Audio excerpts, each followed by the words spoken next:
पत्नी को मारने पीटने वाले पुरुषों में 85% वही लोग होते हैं जो शराब पीने के आदी होते हैं।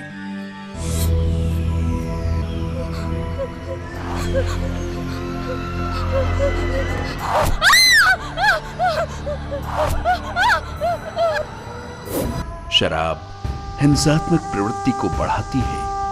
शराब इंसान को हिंसक बनाती है। शराब पीने से इंसान में सही और गलत की पहचान करने की क्षमता प्रायः समाप्त हो जाती है। शराब सुनने और देखने की शक्ति को प्रभावित करती है। सड़क दुर्घटनाओं के पीछे मुख्यतः शराब पीकर गाड़ी चलाना ही प्रमुख कारण है। 20% लोगों की मौत इस वजह से ही होती है। सारे जहां से अच्छा हिंदुस्तान हमारा, हम बुलबुलें हैं इसकी ये गुलसिता हमारा। मनीषियों, चिंतकों, विचारकों, दार्शनिकों, लेखकों और इतिहासकारों ने सबने हमें देश प्रेम से भरा है। हमें नाज है कि हम भारतीय हैं, हम बिहारवासी हैं। मगर अफसोस, अपना भारत शराब का एक बड़ा बाजार बनता जा रहा है। एक आंकड़े के अनुसार शराब की खपत के लिहाज से भारत विश्व का तीसरा सबसे बड़ा बाजार है। विकासशील देशों में शराब की खपत में लगातार बढ़ोतरी हो रही है। भारत भी इससे अछूता नहीं है। एक अनुमान के अनुसार भारत में 62.5 मिलियन लोग शराब का सेवन करते हैं। भारत में शराब की खपत खतरे के निशान को छूने लगी है। भारत में हर वर्ष शराब की बिक्री में औसतन 6% की वृद्धि होती है। एक अनुमान के अनुसार यह दर 8% तक सालाना जा सकती है। भारत के संविधान के अनुच्छेद 47 में शराब पर पाबंदी की बात कही गई है, लेकिन विगत कुछ वर्षों में यह पाया गया है कि शराब पीने की औसत उम्र में कमी आई है और दूसरी तरफ शराब की खपत में औसत वृद्धि हुई है। अब 15 वर्ष के युवा भी बड़ी संख्या में शराब की गिरफ्त में आते जा रहे हैं। युवा वर्ग किसी भी राष्ट्र के उत्थान एवं उन्नयन की निशानी है, किंतु शराब की बोतलों के मोहताज ये युवक राज्य या देश के लिए क्या कुर्बानी दे सकते हैं। बिहार में भी देश की भांति शहर तो शहर, अब तो गांवों में भी शराब पीने का प्रचलन आम होता जा रहा है। हालांकि गांवों में पहले भी शराब या दारू पीने का प्रचलन रहा है, लेकिन आज शराब की खपत जिस अनुपात में गांवों में हो रही है वो चिंता का विषय है। शोध से पता चला है कि गांव के लोग अपनी आमदनी की 45% तक की रकम शराब पर खर्च कर देते हैं। गांवों में किसान और मजदूर बसते हैं। शराब की लत लग जाने के बाद वो अपनी जरूरतों को पूरा करने के लिए घर का सामान या पत्नी का जेवर तक बेचना शुरू करते हैं और फिर गृह कलह की शुरुआत होती है। शराब न तो केवल नशा है और न ही आदत, शराब एक लत है। शराब की लत के आदी हो चुके लोगों के सिलसिले में कवि दुष्यंत की ये पंक्तियां बरबस याद आ रही हैं। तुम्हारे पांव के नीचे कोई जमीन नहीं, कमाल ये है कि फिर भी तुम्हें यकीन नहीं। तुझे कसम है खुदी को बहुत हलाक न कर, तो इस मशीन का पुर्जा है तो मशीन नहीं। शराब पीने के आदी लोगों का वैवाहिक जीवन पूरी तरह से अस्त व्यस्त हो जाता है। सामाजिक शोध से ये बात सामने आई है कि वैवाहिक जीवन में अलगाव, तलाक और संवेदनहीनता का प्रमुख कारण शराब और नशाखोरी है। लोगों का मानना है कि शराबी समाज के लिए अनुपयोगी एवं बोझ के सिवा कुछ भी नहीं होता। शराब पीना स्वास्थ्य के दृष्टिकोण से भी बेहद हानिकारक है।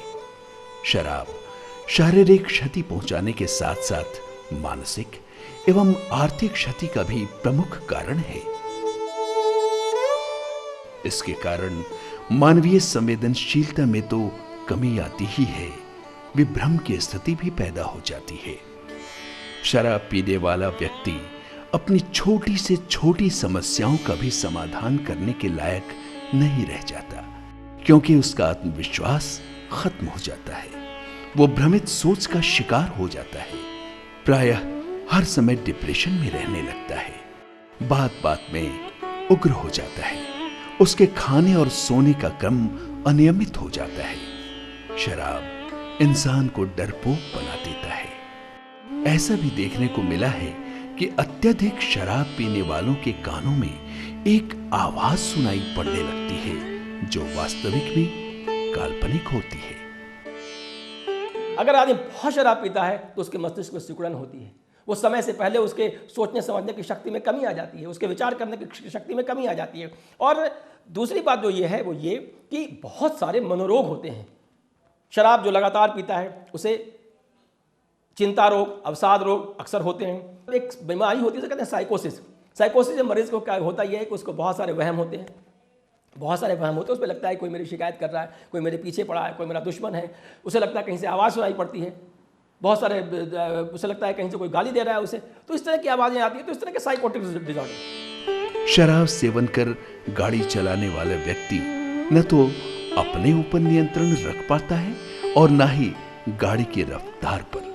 इसके कारण वो दुर्घटना का शिकार हो जाता है और इस तरह की दुर्घटना से मरने वालों की संख्या लगभग 20% होती है।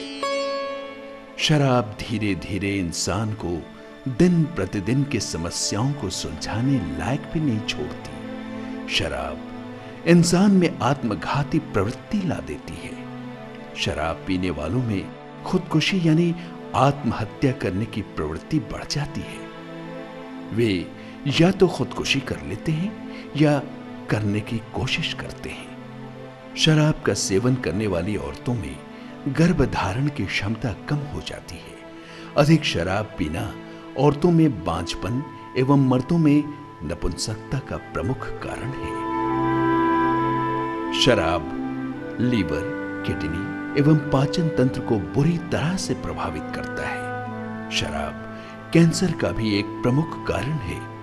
ये मानसिक संतुलन को प्रभावित करता है। शराब का प्रभाव नर्वस सिस्टम को अस्त व्यस्त कर देता है। लीवर को सबसे पहले स्थान पे वो अफेक्ट करता है और इनिशियली शुरू में जो कम मात्रा में शराब पीते हैं तो फैटी लीवर हो जाता है, उसमें फैट जमा हो जाता है और धीरे धीरे उसका साइज आकार बढ़ने लगता है और धीरे धीरे वही जब ज़्यादा बड़ा हो जाता है उसकी सेल्स जो कोशिका जिसको बोलते हैं वो नष्ट होने लगती है। तो वो जब पेट में ही वो धीरे धीरे पानी जमा होने लगता है जिसको कि हम लोग अपनी भाषा में सिरोसिस बोलते हैं। पहली बार शराब पीने वाले को ये लगता जरूर है कि वो बहुत थोड़ी सी मात्रा में शराब ले रहा है। धीरे धीरे उसकी मात्रा बढ़ती जाती है और फिर शराब शौक से आदत और आदत से लत में बदल जाती है। ठीक ही कहते हैं, पहले आदमी शराब पीता है, फिर शराब आदमी को पीने लगती है। अवैध रूप से चुआई गई नकली शराब की शिकायतें भी आए दिन प्राप्त होती हैं। सामान्यतः ये शराब सस्ती होती हैं और गरीबों के द्वारा उपयोग में लाई जाती है।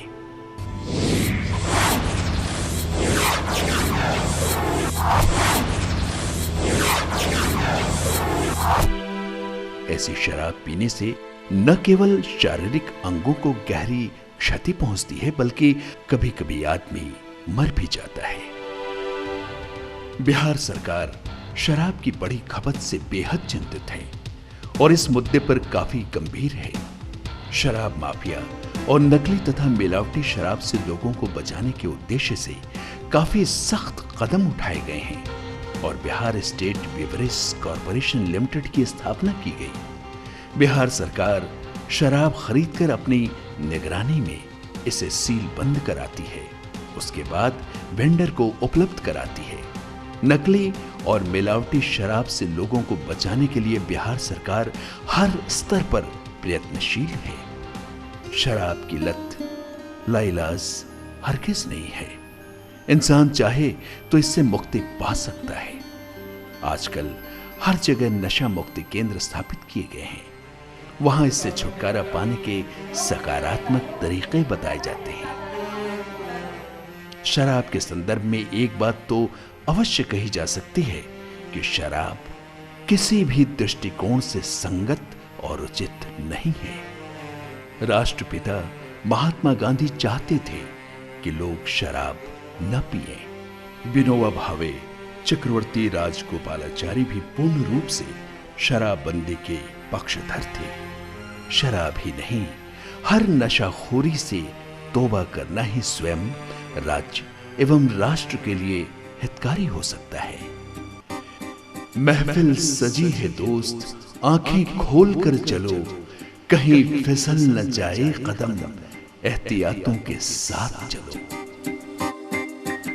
शराब की आदत खराब है, इससे दूर ही रहें।